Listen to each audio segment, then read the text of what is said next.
What's up, guys? I thought I'd bring up a couple of things that are really helpful to know. Like, for example, did you know that in Lucky Spinner, if you save your coins, you can use them into the next Lucky Spinner? I don't know how many people know that, but it's worth mentioning that you can save your Lucky Spinner coins. Wait till the next event for the next Lucky Spinner, and you'll still have those coins. And you can just keep stacking your coins until eventually you have enough to get yourself something nice and save a little bit of money along the way.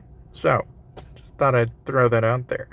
The other thing, too, is, a lot of people probably know, if not have seen, these gems. And with Fortune Cat, you can get more gems. Unironically, though, you can also get it through Aptoid. So, that's a thing. So you can play two games at once, right? You can buy your gems and get extra gems, which you use to buy packs, which have a 1-to-1 ratio on dollars, right? And then you can also save money playing Aptoid and get the discount there too. So you get a little bit of both. So just throwing that out there. But yeah, something else that a lot of people have probably picked up on is okay, we have like a lot of different events going on, right? But the main event that everybody's probably picked up on is Fantasy Wander. So now you can have an opportunity to get the Holy Dragon, or aka the Pink Dragon, and it's got 3 stacks of guard that acquire every 11 seconds. Now the kicker here is every 11 seconds. So in PvP, you're not going to see much, if any, use in this. You're going to see it blow away the competition, though, in PvE, whenever people are doing, everything from the raid boss to what have you. It's going to have a huge impact there. Now, something that Oraklar Lock has caught some people's attention is when you actually look at this accessory, and I think it's kind of the hidden gem, so to speak, of this event, but when you actually look at it, right, the Oraklar Lock every 11 seconds will deal 2,000 skill damage, 800 current combo damage, and 800% current counter damage, and make the target take 4% more skill, combo, and counter damage. That stacks up to 3 times. Now, this assumes you'll live long enough in PvP, but that's pretty damn cool, dude. Not to mention, it's a floating eyeball with a pair of dragons, and it's purple fire. How could you go wrong with that? Plus, if you ever want to look at the preview of this, hell, it's actually kind of a cool ability to kind of see how it plays out. And as you can see, it's kind of cool. And you wait 11 seconds, and then boom, you do that real large blast of damage. So, is it a bad skill? No. It's definitely got its place, but like anything, will you acquire it? Now, a lot of people are probably wondering, how much money are we talking here? Well, it's definitely more than $100, right? And if we were just to say you got very unlucky, right? It's going to be a lot, right? You got 1,000 draws, or at least 500 draws for the Oraklar Lock, right? So you're talking a full 1,000. Okay, if you were to compare this on a 1-to-1 ratio, right? And let's just say you skipped every corner possible. All right, you're getting exactly 140 Wander dice at $100. You get 72 3 times, so 50, 100, 150, 7, 14, 21, right? So you're at two and some quarter change, right? And 36, that'd be 64. Okay, so at this point we're at 150, we're 180, or, 50, 50, 50 would be 150, 20, 20 would be 40, so 190 and 2, right? With somewhere shy of, what is effectively 270-ish, right? And that's assuming you don't buy a joy supply, which you'll have to, which would put you at somewhere north of $400 already, just to acquire either the Oraklar Lock and or maybe the mount. So I would say that, it would be conservative to say it's at least $500 or more.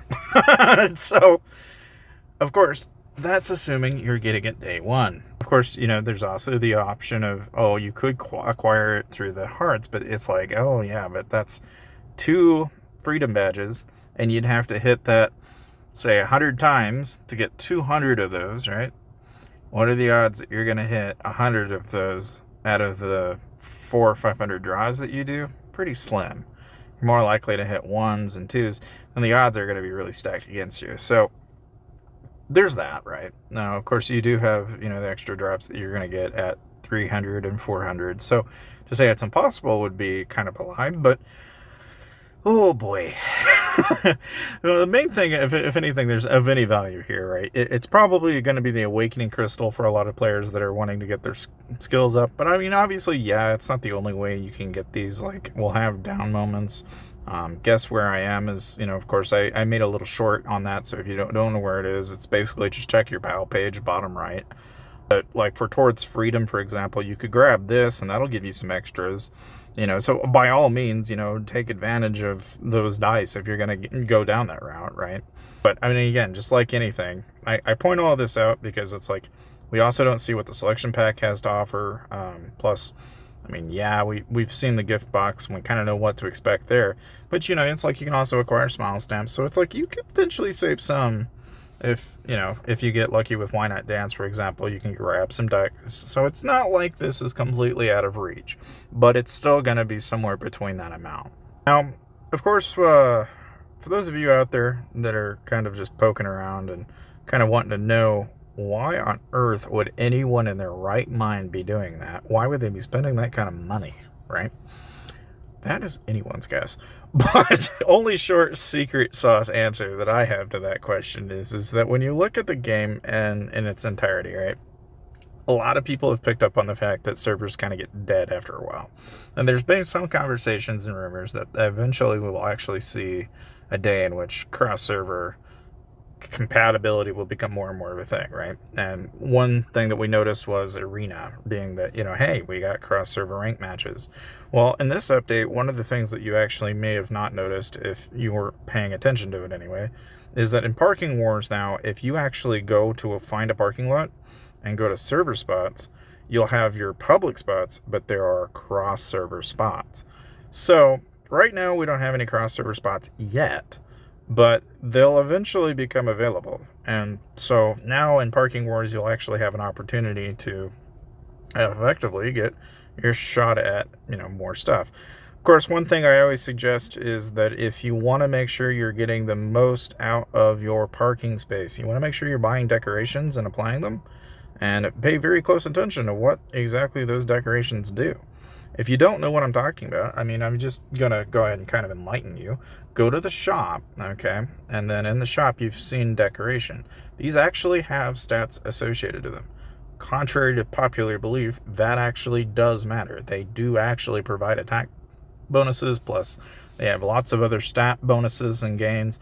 So if you want to be the fan favorite in your alliance and be that guy that has all the good loot and all the good stuff, then you'll have to let them know that I gave you the tips and advice to get you enlightened. Because let me tell you, a lot of people don't do it. A lot of people wonder why when they have a 0% bonus that they're like, well, what the hell are you doing? You're doing it all wrong. And they wouldn't be wrong. So therein lies obviously the next question, which is, do you remodel or not? And yeah, I think the short answer here is always remodel, but try to keep them somewhat evenly leveled. So like right now I've got a lot of level on that, and I try to bring up the ones that are lower level up, because you're going to gain more and more from that. And in the long term, you never know what kind of loot you're going to grab based on the type of mounts that you have in your possession. I'll be interested to see what type of drops people are getting on the Holy Dragon mount. I haven't seen it yet, so if anybody does happen to have knowledge on that, feel free to let me know in the comment section below. But otherwise, if you guys want to save some money, watch this, and you'll learn a thing or two, and hopefully you guys are having a wonderful day like I do. See you guys to the next video.